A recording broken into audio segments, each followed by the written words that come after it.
Hi friends, today we're going to see about the engineering data. So what is engineering data means? In case we have some materials like alloys or some other new material we have. So how to feed in the ANSYS? For that we go using the engineering data. Okay. It is a must to add engineering properties in engineering data. Then only we can able to use on the ANSYS. So this is engineering data. Can rename it. Okay, double click the engineering data like this window is opening. Here you can see that so engineering data and the outlook, and these are the properties. The structure still is a default one, and the properties are given in the below. So density, Young's smallest Poisson ratio. So these are the major property which are given in the default. So in case we have to add some of other new material or some alloy means, just click the engineering data source. So there is some default material. When click the general material or general non-linear material. So when click that, there's some of the material inbuilt like steel, structural steel, alloy. Okay, see that. So these are some of the inbuilt alloy, so inbuilt material. We can use this. How can we use this? Means just click the plus. The material properties are given below, and we have to use them. Just click the. In case I want to aluminum alloy, means just click the plus button. That means add. Okay, when click this add means the material is added. Okay, now you should see the bookmark. Okay, if you go for this previous, that means filter engineering, so you can see the material too. Because I want some other material. Okay, I close this one and go for the general tab. Here you can see that I added a aluminum alloy.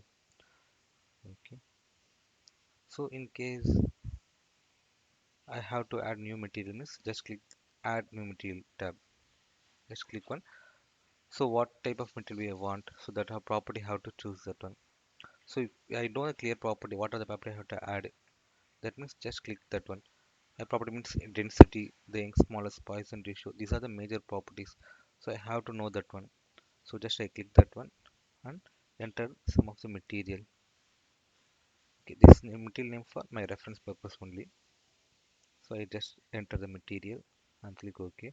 Now I can see the toolbox, and here that right question mark also. That question mark means the material is not fully exit. That I didn't give any material property, so that there is a question mark below. So how to add the material means, inside you can see the toolbox. So in toolbox you can see the material, some of the properties there. So density, isentropic elasticity, orthotropic property. So these are the property. When double click that one means it is added here. So here the yellow color box we have to fill the material what we have, and here also then I go for isentropic.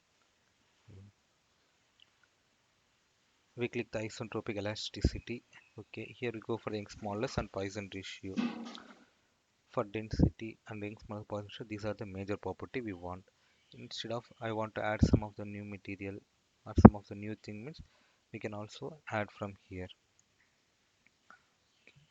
So, and also here the unit is must. When the unit is change means everything will be changed. Okay, and also I'm adding the Young's tensile steel yield strength and the tensile ultimate strength to find the factor of safety. So these are some of the majors.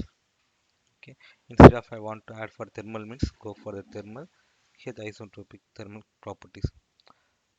This material also using for the thermal analysis also means we can use this thermal property.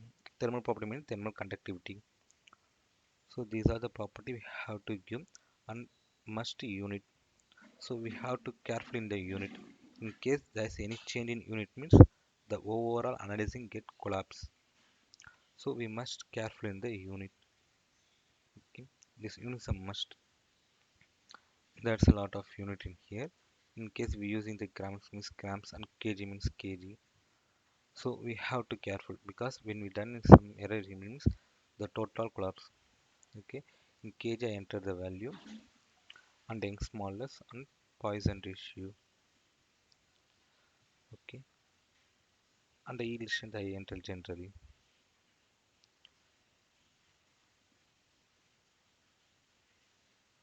I change into megapascal. Okay, here also megapascal.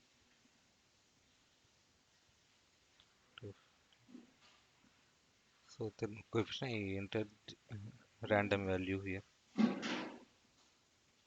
So when we fill the all the box here, there is no question marks here.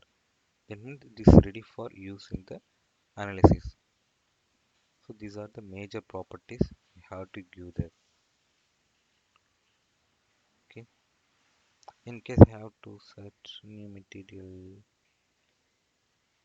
second.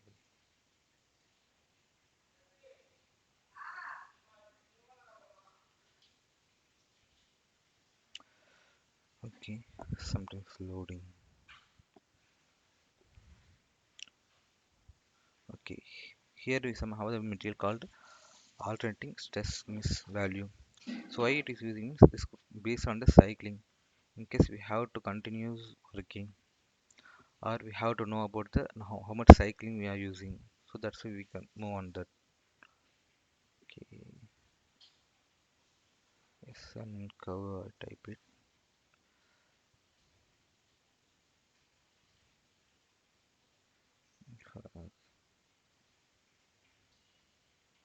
Sorry, it did not is here. Okay, so that we have to get from the internet too. So number of cycling and number of alternating values. So that's when you can feed it means we can based on that we can check the number of cyclings. So these are about the engineering data. When we complete the engineering data, we can use wherever we want. Okay, friends. So these are the first session. So next session we move for